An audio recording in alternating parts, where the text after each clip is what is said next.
आज का एपिसोड वो है जो आपकी सांसें थाम देगा। जब वेद ने उठाया अंजलि पर सवाल, क्या माँ अपनी बेटी के खिलाफ बोलेगी, तभी कहानी में आया ऐसा तूफान कि सब कुछ तहस नहस हो गया। और जब आरती ने करवाया कली पर जानलेवा हमला, तब अंजलि ने आरती के खिलाफ किया केस और आरती को भेजा जेल। इसी बीच वेद ने कर दिया अंजलि पर करारा वार। देखिए पूरी कहानी। मित्रों, आज के एपिसोड की शुरुआत होती है वेद की अंजलि से सवाल करने से होती है कि क्या उसे अपनी बेटी के खिलाफ बोलते हुए शर्म नहीं आती। अंजलि वेद को चुप रहने के लिए कहती है और बताते हैं कि कली का वेद तोड़ना। वेद मना कर देता है। अंजलि भड़क उठती है और धमकी देती है, मैं भी देखती हूँ कैसे नहीं तोड़ोगे। तभी राघव फोन छीन लेता और कहता है कि वह कली को घर से बाहर निकाल देगा। अंजलि उसे चेतावनी देती कि कानून अपने हाथ में ना ले, लेकिन अभय उसकी बातों का मजाक उड़ाता है। अब आता है कहानी में ट्विस्ट। जब कली पहुंचती है राजपूत हवेली अपना व्रत तोड़ने, तब विराज जबरदस्ती कली का हाथ पकड़कर उसे राजपूत हवेली से बाहर निकाल देता है। कुछ देर बाद साधिका अंजलि को फोन करके बताती है कि विराज ने कली को हवेली से बाहर फेंक दिया और चेतावनी देती है कि वेद और आरती ने कली को मारने की साजिश रची है और फोन काट देती है। राघव साधिका की चाल की तारीफ करता है। साधिका बताती है कि विराज ने हमले की सारी तैयारी कर ली और गुंडे कली पर हमला करेंगे। वो अंजलि को चुनौती देती है कि अगर हिम्मत है तो कली को बचा ले। अब देखिए आगे जब आरती के नाम से युवराज कराएगा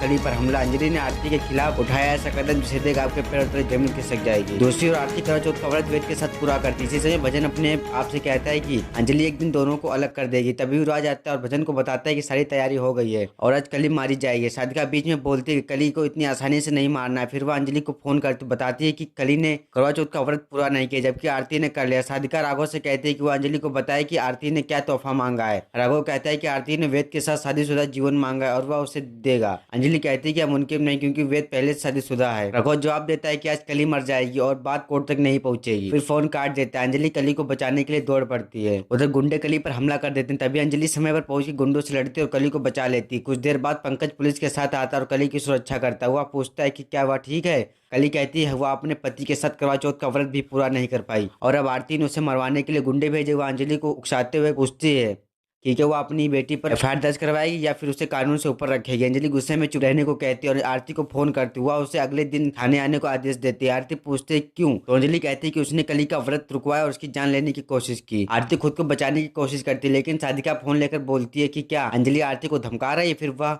राघव को फोन देती है। राघव गुस्से में अंजलि से पूछता है कि क्या उसने जो वह आरती को पुलिस स्टेशन बुला रही है। अंजलि जवाब देती है कि वह आरती को कोर्ट में लेकर आए। एपिसोड खत्म होता है। अब अगले एपिसोड में अंजलि कोर्ट जाने की तैयारी करती है, राघव भी कोर्ट जाने की तैयारी करता है। दोनों अमन की तस्वीर को देखते हैं और उससे बात करते हैं और फिर निकल पड़ते हैं। अब असली टकराव होगा कोर्ट में, जहाँ सामने होंगे अंजलि और राघव सिंह राजपूत। देखिए अगले एपिसोड में जब अंजलि बोलेगी अदालत में और सच्चाई गूंजेगी हर दिल में।